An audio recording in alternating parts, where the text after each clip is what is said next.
ternak yang disertai dengan surat keterangan kesehatan hewan yang diterbitkan. Itu haknya pembeli untuk minta.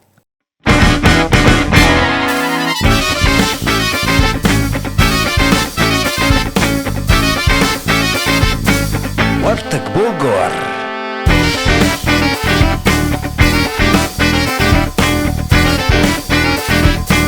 Warteg Bogor.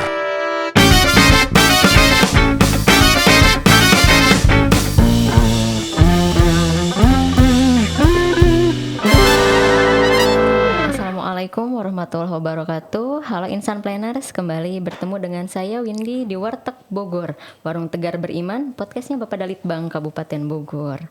Nah, Insan Planners, pada hari ini kita telah kedatangan narasumber dari Dinas Perikanan dan Peternakan Kabupaten Bogor, Ibu Dr. Hewan Prihatini Mulyawati MM, atau yang saya ingin menyebutnya Bu Dr. Tini ya. Siap. Assalamualaikum Bu. Terima kasih telah bersedia hadir pada podcast Bapak Dalitbang hari ini. Nah, sebelum kita bertanya-tanya nih ke Ibu Dokter mengenai penyakit mulut dan kuku. Nah, konsep di podcast kali ini kan warteg nih, ini ada makanan, nanti ada minuman. Sebelumnya saya ingin menawarkan kepada Ibu dulu nih, Ibu mau minum apa di podcast ini, di Warteg Bogor ini? Air putih aja. Air putih aja ya, coba kita panggil ya Teh. Ibunya mau pesan air putih katanya. Iya mangga. Terima kasih, Mbak. Nah, sambil kita nunggu nih Bu, kita ngobrol-ngobrol sedikit mengenai penyakit mulut dan kuku yang kita sering sebut PMK ya. Jadi penyakit ini menyerang pada hewan ya, pada hewan ternak khususnya ya. Jadi Insan Planners memang saat ini kita telah dihebohkan oleh penyakit mulut dan kuku seiring dimana kita saat ini akan menghadapi Hari Raya Idul Adha ya Bu ya, betul. Nah, mangga Ibu silakan diminum dulu sebelum kita lanjut nih pertanyaannya. Mangga Bu silakan diminum.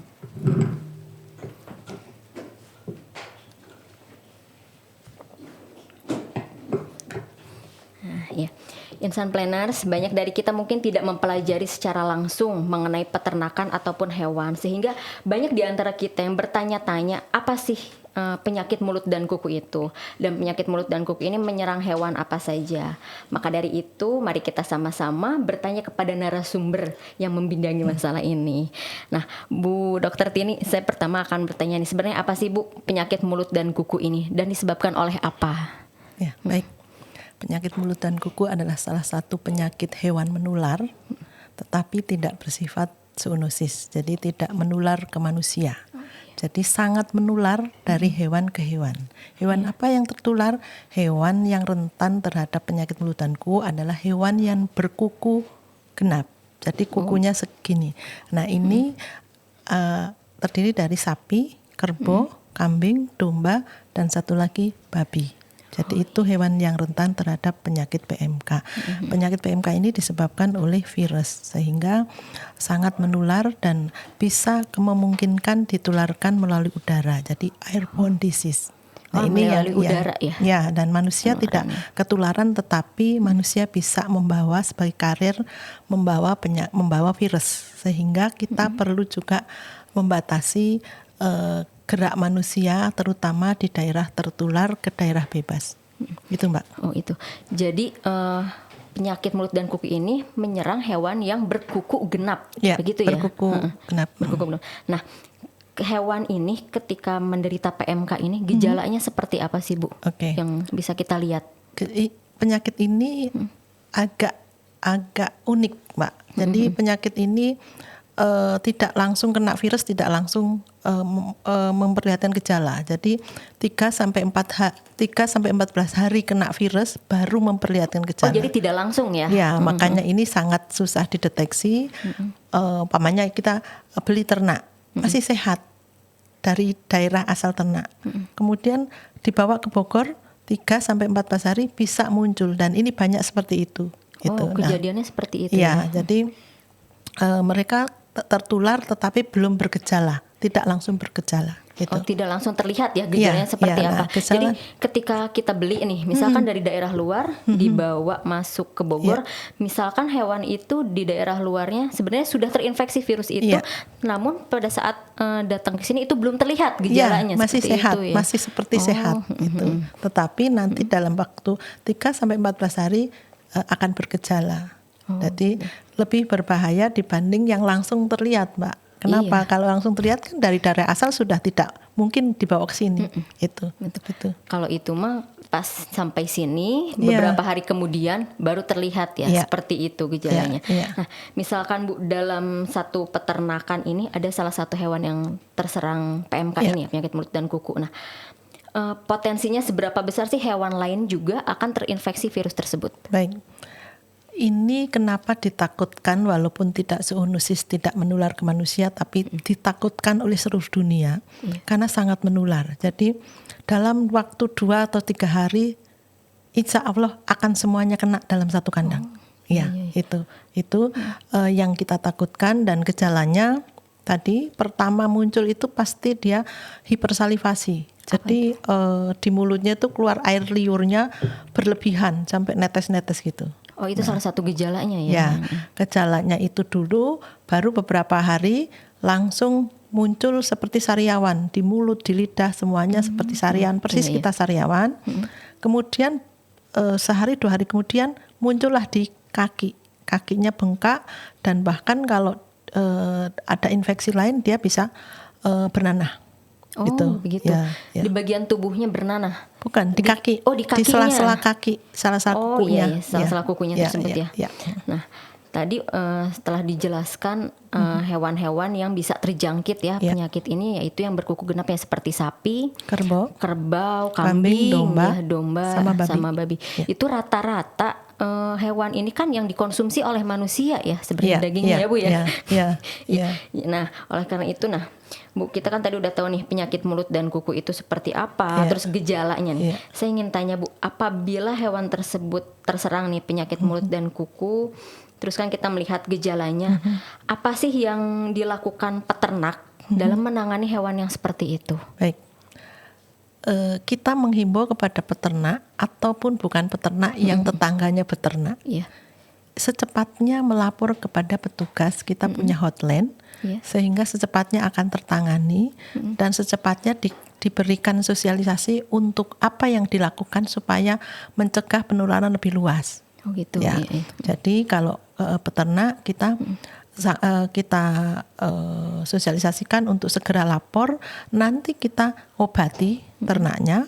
Kemudian apa yang harus dilakukan oleh peternak adalah menjaga istilahnya lockdown ya, di kandang. Jadi karantina ya Bu ya. Ya, karantina. Yang sakit dipisahkan, yang dengan yang sehat, kemudian desinfeksi secara intensif 2 kali sehari disemprot dengan desinfektan, kemudian dijaga untuk tidak orang lalu lalang di sekitar kandang supaya orang itu tidak membawa virus ke tempat lain. Kemudian kebersihan kandang juga dijaga, kemudian diberikan suntikan vitamin dan antibiotik, kemudian analgesik ataupun antipiretik untuk mengurangi rasa sakit dari sapi tersebut. Gitu.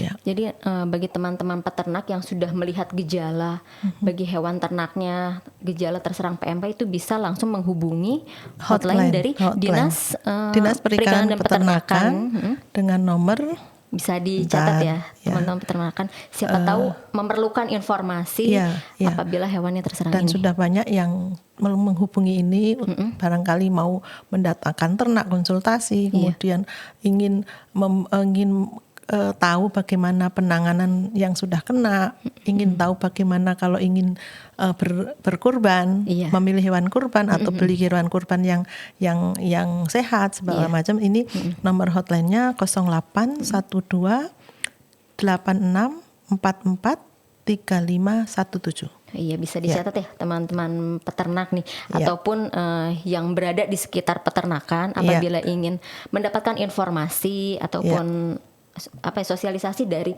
Dinas Perikanan dan Peternakan Kabupaten Bogor mengenai hewan ternak bisa menghubungi hotline tersebut ya Bu ya. Iya.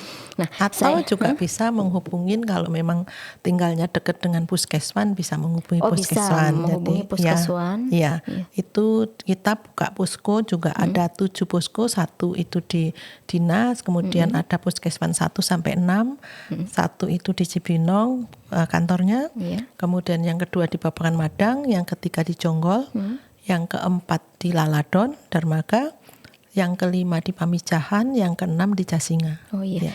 Jadi selain bisa menghubungi hotline, apabila teman-teman berada di puskeswan terdekat bisa langsung menghubungi puskeswannya ya Bu ya. Nah, tadi kan apabila hewan tersebut terserang nanti ada petugas yang bisa memberikan penanganan ya Bu ya. Saya pengen tahu Bu, ketika hewan itu terserang nih, apakah ada makanan khusus gitu loh yang bisa dikonsumsi oleh hewan tersebut agar mungkin bisa kembali sembuh ya, sehat gitu. Iya. Gimana sih Bu? Sebetulnya tidak ada ya Mbak, cuman kita suntik dengan vitamin supaya mereka nafsu makannya tetap ada. Oh, iya. Kemudian ada beberapa peternak yang juga menerapkan jamu-jamu gitu, Oh, gitu. dicekok dengan jamu, dicekok dengan air gula segala macam. Intinya adalah untuk meningkatkan daya tahan tubuh si ternak. Ya. Kalau tadi untuk tetap bisa si hewan ini memiliki nafsu makan ya untuk makan. Emang Bu, ketika misalkan terserang PMK ini, si hewan itu akan kehilangan nafsu makannya? Iya, karena apa? Karena di lidah, di mulutnya kan luka. Oh Ya, iya. lesi-lesi gitu sehingga kan mungkin malas makan. Kalau kita kena sariawan kan juga malas makan Mbak ya. Iya. Iya. Begitu juga dengan hewan ya. Ya, sama Mbak. Metabolismenya sama. Ya. Nah, artinya kan peternak ini harus peka ya melihat Iya, gejala iya, nih ya iya. dari hewan tersebut. Nah, Bu, ketika hewan ini sudah ditangani terus diobati, berarti hewan ini dapat sembuh seperti sedia kala. Iya, sembuh Mbak. Jadi kalau di sapi perah itu seminggu sampai 10 hari, kalau di sapi potong itu lebih cepat, dalam waktu 5 sampai 7 hari sudah sembuh. Oh gitu. Iya. Jadi Tetapi gini Mbak, ada beberapa ekor yang memang ambruk. Jadi biasanya adalah sapi-sapi dengan berat badan yang tinggi, lebih dari 500, 600, 700 kilo itu, dia menopang dengan kukunya yang sakit, dia Iya. tidak kuat menopang badannya, Oh, sehingga ambruk. Kalau sudah ambruk, peternak tidak mau rugi lebih banyak lagi, makanya dipotongnya. Namanya dipotong bersyarat. oh gitu. Ya, Berarti ada dipotongnya harus di syarat-syaratnya? tempat. Dipotongnya harus di tempat, tidak boleh dibawa kemana-mana. Kemudian kalau dagingnya kan nggak masalah. Iya. Kemudian di tempat pemotongannya itu harus didesinfeksi, harus disiram, disemprot dengan desinfektan. Disterilkan Iya, terlebih dahulu iya, ya. iya. Nah Bu, kalau udah dipotong dagingnya, itu kan tadi Ibu bilang bahwa dagingnya bisa tetap dikonsumsi ya. Nah, apakah ada bagian-bagian lain misalkan karena ini menyerang penyakit mulut dan kuku, apakah misalkan bagian kepala ataupun bagian kakinya itu tidak Iya. boleh dikonsumsi seperti itu? Iya Mbak. Bagian bagian kepala, bagian kaki dan jeroan sebaiknya tidak dikonsumsi atau kalau ringan gejalanya boleh dikonsumsi dengan direbus terlebih dahulu. Oh gitu. Dan dagingnya pun kita sarankan untuk dalam kondisi seperti ini lebih amannya adalah dimasak dengan sempurna. Oh gitu. Jadi kita untuk menghindari hal-hal yang tidak diinginkan, Ya. kalau untuk daging tidak masalah ya Bu ya? Tidak Konsumsi. masalah, susu tidak masalah. Susu tidak masalah Ya. ya. Tapi coba kita hindari bagian-bagian seperti jeroan ya, Ya, jeroan, ya, ya. kaki dan kepala ya. Ya, kalau kakinya bernanah kan juga sudah tidak layak Iya, ya. betul Gitu. betul. Nah, tadi sudah kita ketahui, pasti kan masyarakat di luar bertanya-tanya ya Bu. Kalau hewan ini sudah terserang, apakah masih bisa dikonsumsi? Itu kan yang sebenarnya yang dikhawatirkan ya. Ya. Tapi tadi sudah Ibu jelaskan dan tadi juga sudah dijelaskan di awal bahwa penyakit ini memang menular terhadap hewan, tapi tidak menular antar hewan ya. Tapi tidak menular kepada manusia ya.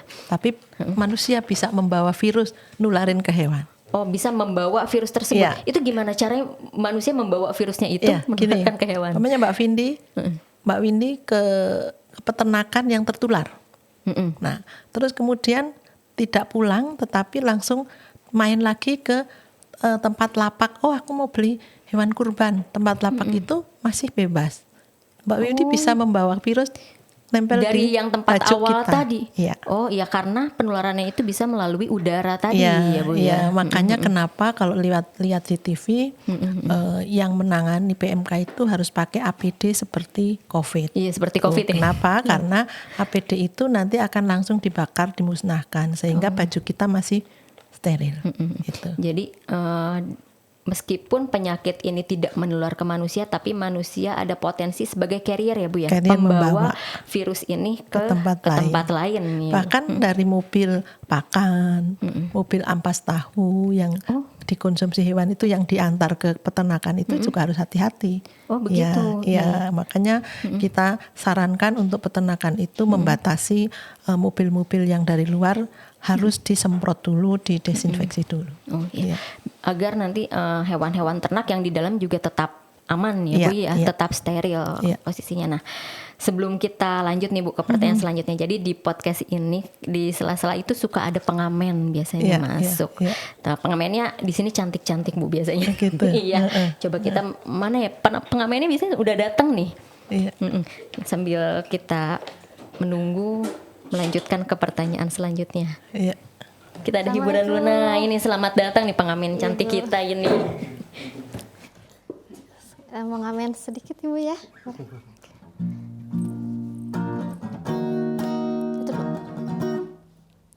Ku rasakan pudar dalam hatiku, rasa cinta yang ada untuk dirimu. Ku rela dengan semua yang ada, ingin ku lepas semua.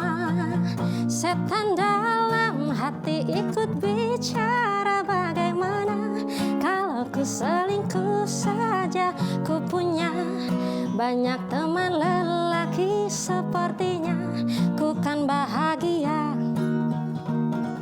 Mestinya kau cari pengganti diriku saja, karena kita sudah tak saling bicara.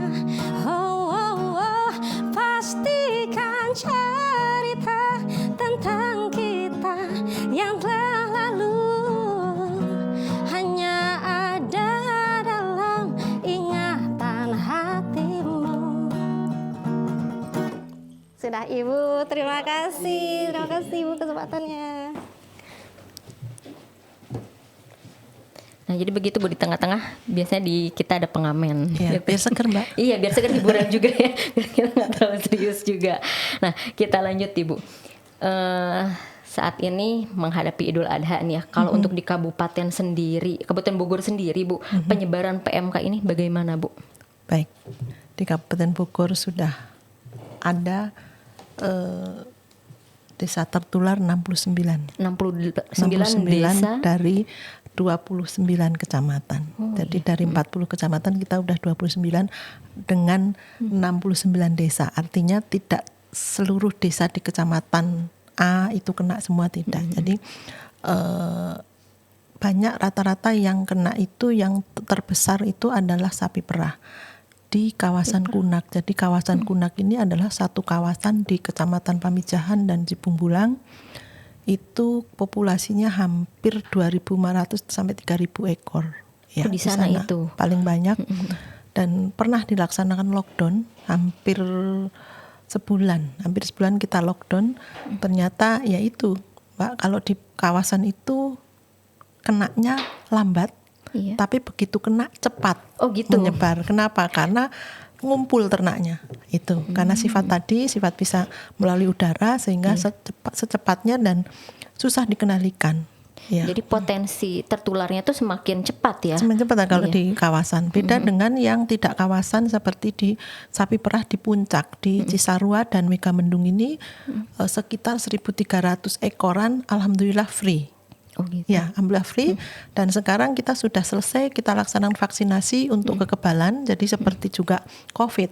Seperti juga COVID itu si sapi ini harus menerima 3 kali vaksinasi.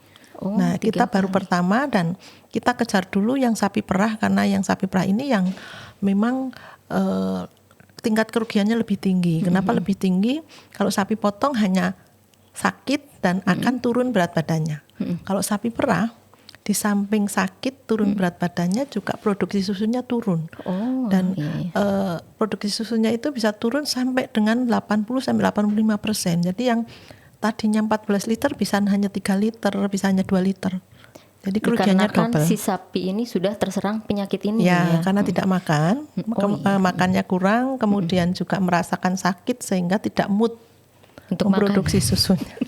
Ya, Oke, kalau tadi kita sudah berbicara dari sisi konsumen atau konsumsi ya, saya ingin bertanya dari sisi peternaknya, Bu. Ya. Bagaimana imbas PMK ini terhadap peternak di Kabupaten Bogor itu sendiri, Bu? Apakah ketika ada penyakit ini menyerang, apakah ada penurunan permintaan terhadap daging kepada peternak ini, Bu?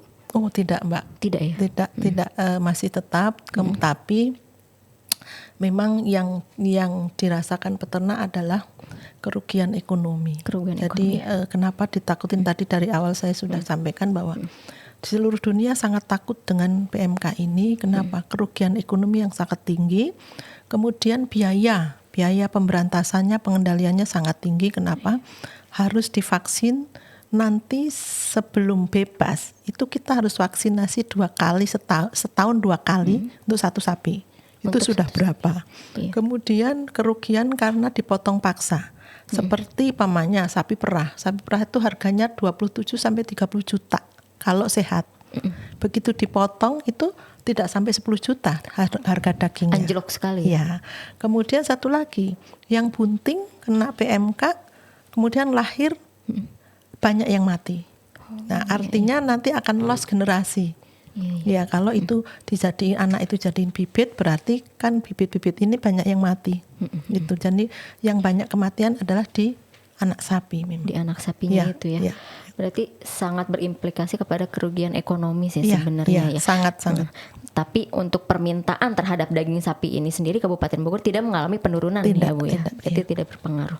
Nah, terakhir nih Bu, dari sisi peternak untuk mencegah si tertularnya Ya. PMK ini, kan kalau misalkan tadi kita sudah membahas ketika hewan ini sudah terjangkit penyakit apa yang harus dilakukan. Nah, sekarang upaya pencegahannya yang bisa dilakukan oleh peternak itu sendiri gimana, Bu? Baik.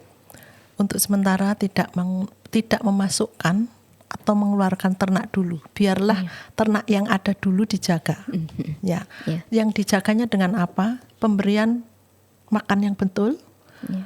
kebersihan kandang, hygiene sanitasi kandang, kemudian tidak memasukkan tamu ataupun orang yang tidak berkepentingan ke kandang, kemudian desinfeksi kandang, kemudian memasukkan pakan dan pakan tambahan dan lain-lain, harus tidak menurunkan pakannya tidak dekat kandang karena faktor risiko juga mobil yang datang. Kemudian tukang kandang, anak kandang tidak berkeliaran kemana-mana yang tidak perlu.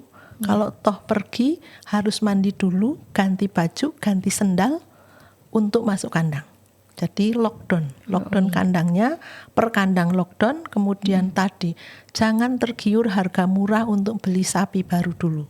Sebelum nanti kita mereda, kalau bebas agak lama, tapi mereda, kasus ini mereda, dan kemudian sudah vaksinasi 3 kali, baru mungkin insya Allah seperti COVID akan melandai. Seperti itu. Kasusnya ya berarti akan melandai ya. Nah Bu, kita akan menghadapi Idul Adha, di mana Idul Adha ini kan identik dengan hewan kurban. Iya.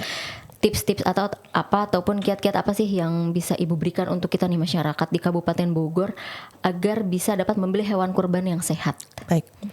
Pertama, pilihlah hewan kurban yang sehat seperti halnya manusia. Kalau sehat itu mau makan, pun matanya berbinar-binar, kemudian tidak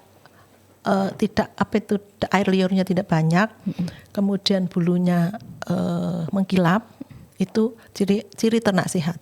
Kemudian pilihlah ternak yang disertai dengan surat keterangan kesehatan hewan ada yang diterbitkan. Itu haknya pembeli untuk minta kepada si penjual. Ya, ada nggak SKKH-nya? Karena nanti di lapak-lapak itu akan ada stiker bahwa diperiksa oleh petugas, seperti itu kan. Kemudian banyak DKM yang mendatangkan ternak dari luar daerah. Kalau mendatangkan ternak dari luar daerah, mohon lapor ke dinas untuk meminta rekomendasi atau kajian teknis dari daerah penerima Bogor.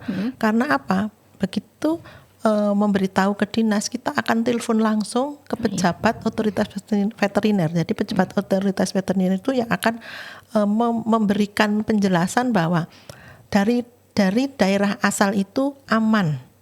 Ya, kemudian nanti ternak itu dari daerah asal akan diberikan surat jalan SKKH dan rekomendasi pengeluaran dari daerah asal. Pamannya Mbak Windy mau masukin ternak dari Ciamis. Nah, saya telepon nanti ke Ciamis dulu. Desa ini aman tidak? Untuk konfirmasi ya? Ya, oke, aman. Baru kita keluarkan kajian teknis pemasukan dari Bogor. Kemudian baru dari sana akan bales kajian teknis pengeluaran dan SKKH. Ya, kemudian kita persyaratkan lagi untuk lewat ke checkpoint. Jadi sudah banyak DKM yang minta dari datang dari Jawa Tengah, dari sekitar Jawa Barat tapi tidak dari Bogor. Banyak langsung datang ke DKM. Ya, tapi saya minta datangnya jangan lama-lama di DKM. Takut nanti tercemar juga dari mana-mana sehingga kalau bisa datangnya sehari 2 hari sebelum dipotong. Itu lebih aman. 1-2 hari sebelum dipotong ya. Sebelum Idul Adha. Sebelum Idul Adhanya itu ya. Iya. Nah, berarti kita sebagai pembeli berhak untuk menanyakan surat keterangan kesehatan hewan itu SKKH kepada Q. penjual ya. Ya, SKKH Q. Surat keterangan kesehatan hewan kurban. Oh ya. Berarti Insan Planners itu ketika kita ingin membeli hewan kurban kita bisa bertanya dulu ya kepada penjual apakah hewan tersebut memiliki SKKHQ ya. Berarti kita memiliki hak. Dan kemudian selain itu dalam pengolahan dagingnya juga harus benar ya Bu ya. Nanti pas di DKM memotong boleh motong di TPH, boleh motong di RPH, boleh motong di DKM, tetapi mohon untuk meminta izin atau mendaftarkan ke desa sehingga tempat pemotongan itu terdaftar, jadi kami petugas tahu di mana saja sehingga nanti akan dicek. Karena apa? Nanti kita akan menurunkan 100 mahasiswa FKH IPB, kemudian seluruh staf dan petugas di dinas juga akan turun untuk mengecek di tempat-tempat pemotongan sebelum dipotong dan setelah dipotong. Kemudian mohon DKM juga kalau ada ternak-ternak yang bergejala sakit, tolong dipotongnya terakhir. Ya, setelah dipotong mohon didesinfeksi. Desinfektannya tidak perlu yang ribet-ribet, cukup kalau nggak ada Baiklin. Baiklin nanti dicairkan untuk disiram, disemprotkan di daerah sekitar pemotongan. Nah, kemudian yang daging mangga siapapun yang menerima daging kurban silahkan langsung direbus, tidak perlu dicuci. Tidak perlu Kenapa? dicuci? Kalau dicuci nanti buangan airnya bisa siapa tahu mengandung virus, malah mencemari kemana-mana. Jadi tidak perlu dicuci, direbus 30 menit, silahkan dimasak apapun. Bisa langsung ya. Berarti. Nah, sebelum kita mengakhiri podcast ini, kita akan minta closing statement nih dari Ibu sekaligus pesan-pesan untuk kita nih masyarakat di luar sana karena menjelang Idul Adha nih Bu. Gimana Bu? Pertama, PMK ini menjadi PR bersama. Jadi semua pihak mari kita kerjasama. Kalau hanya dinas tidak mungkin bisa menyelesaikan karena keterbatasan petugas wilayah Kabupaten Bogor yang sangat luas. Jadi mari kita bersama-sama kita kendalikan PMK ini sesuai dengan porsinya. Jadi dinas mungkin akan membantu memfasilitasi pengobatan, kemudian memfasilitasi vaksinasi, kemudian mengatur lalu lintas atau mengawasi lalu lintasnya. Kemudian peternak, mari jaga ternaknya masing-masing dengan tadi yang sudah saya sampaikan, pencegahannya seperti apa, kalau sakit segera lapor, kemudian masyarakat ataupun yang akan berkurban, mari kita berkurban dengan aman, tadi memperhatikan kesehatan ternak, kemudian DKM yang akan memotong juga memperhatikan kalau ada yang sakit potonglah terakhir, dan yang pedagang ternak juga harus lapor ke desa atau kelurahan atau RT RW sehingga diketahui keberadaannya, kita akan cek ternaknya. Jadi semua pihak mari kita bersama-sama saling membantu sesuai porsinya sehingga mudah-mudahan ini segera melandai dan kerugian ekonomi akibat PMK ini bisa diminimalisir. Iya. Baik, terima kasih Bu. Baik Insan Planners, kita telah mengetahui persoalan-persoalan seputar penyakit mulut dan kuku yang menyerang hewan ternak saat ini. Semoga apa yang disampaikan pada hari ini dapat menambah wawasan kita semua, khususnya mengenai penyakit mulut dan kuku, sehingga kita tidak salah dalam menilai penyakit ini yang menyerang hewan ternak tadi. Saya ucapkan terima kasih kepada Ibu Dr. Hewan Prihatini Mulyawati atas kehadirannya. Hatur nuhun Ibu. Satu lagi boleh? Iya, mangga silakan. Jangan takut makan daging dan minum susu karena tidak menular ke manusia. Iya benar. Ya, jadi Insan Planners tidak perlu takut ya untuk mengkonsumsi daging dan juga minum susu karena penyakit ini tidak menular ke manusia. Ya, terima kasih. Ya, Bu, terima kasih sekali nih, sangat menambah wawasan dan pengetahuan kita juga ya mengenai penyakit mulut dan kuku ini, karena kalau kita tidak mengetahui ini, saya sendiri mungkin fobia ya, minum susu karena ini menyerang sapi gitu kan. Kita juga nggak mau mengkonsumsi daging. Cuma ketika kita mendengar penjelasan yang lebih komprehensif dari ahlinya bahwa penyakit ini ternyata tidak menular ke manusia, sehingga daging dan susu itu aman dikonsumsi untuk manusia. Dijamin aman. Iya, terima kasih Bu sudah bersedia hadir di podcast Bapak Dalitbang hari ini. Semoga kita dapat bertemu di lain kesempatan. Akhir kata, saya Windy mohon undur diri. Wabillahi taufik wal hidayah. Wassalamualaikum warahmatullahi wabarakatuh. Waalaikumsalam warahmatullahi wabarakatuh.